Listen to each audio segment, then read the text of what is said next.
Hello friends, welcome back to my YouTube channel. This is Pushkar Tiwari. Now we are talking about section number 69, transfer of certain sums to capital redemption reserve account. यानी कि हम लोग कुछ amount को transfer करते हैं CRR account में। Section number 69 companies act 2013 में ये बताया गया है कि जब कंपनी अपने शेयर्स या सिक्योरिटीज़ को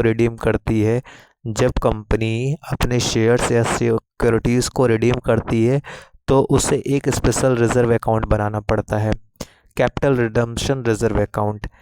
यानी कि की पॉइंटर्स का क्या है, कैपिटल रिडम्पशन रिज़र्व अकाउंट। जब कंपनी अपने प्रेफरेंस शेयर को रिडीम करती है यानी वापस ख़रीदती है तो उसे एक अमाउंट अपने प्रॉफिट से कैपिटल रिडम्पशन रिज़र्व अकाउंट में ट्रांसफ़र करना ज़रूरी होता है। यानी कि कंपनी जब भी अपना प्रेफरेंस शेयर्स को रिडीम करती है यानी कि वापस ख़रीदती है तो उसे एक अमाउंट अपने प्रॉफिट से कैपिटल रिडम्पशन रिज़र्व में अकाउंट में ट्रांसफ़र करना ज़रूरी होता है। अमाउंट टू ट्रांसफ़र, ये अमाउंट उतना ही होगा जितना रिडीम शेयर्स का नॉमिनल वैल्यू। यानी कि जितना अमाउंट हम लोग ट्रांसफ़र करते हैं CRR अकाउंट में वह अमाउंट नॉमिनल वैल्यू के इक्वल में होना चाहिए। यानी कि अगर कंपनी ने 100 शेयर रिडीम कर रखे हुए हैं तो हर शेयर्स का फेस वैल्यू 10 रुपीज़ है तो 1000 रुपीज़ CRR अकाउंट में जाता है। अभी बात आता है कि सोर्सेस का क्या है फंड के। यह अमाउंट कंपनी के डिस्ट्रीब्यूटेबल प्रॉफिट से आना चाहिए। यानी कि CRR का अमाउंट जो हम लोग दे रहे हैं, CRR में जो अमाउंट हम लोग ट्रांसफ़र कर रहे हैं, यह अमाउंट डिस्ट्रीब्यूटेबल प्रॉफिट से आता है। जैसे रिटेन्ड अर्निंग हो गया, फ्रेश शेयर्स इशू से के पैसे का यहाँ पर यूज़ नहीं करते हम लोग।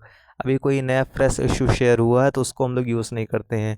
पर्पस क्या है यहाँ पर, CRR बनाने का मकसद ये है कि कंपनी का कैपिटल स्ट्रक्चर स्टेबल रहे। कंपनी का कैपिटल स्ट्रक्चर जो है वो स्टेबल रहना चाहिए। जब शेयर्स रिडीम होते हैं तो कैपिटल कम हो जाता है और यह रिज़र्व उसकी जगह बैलेंस बनाए रखता है।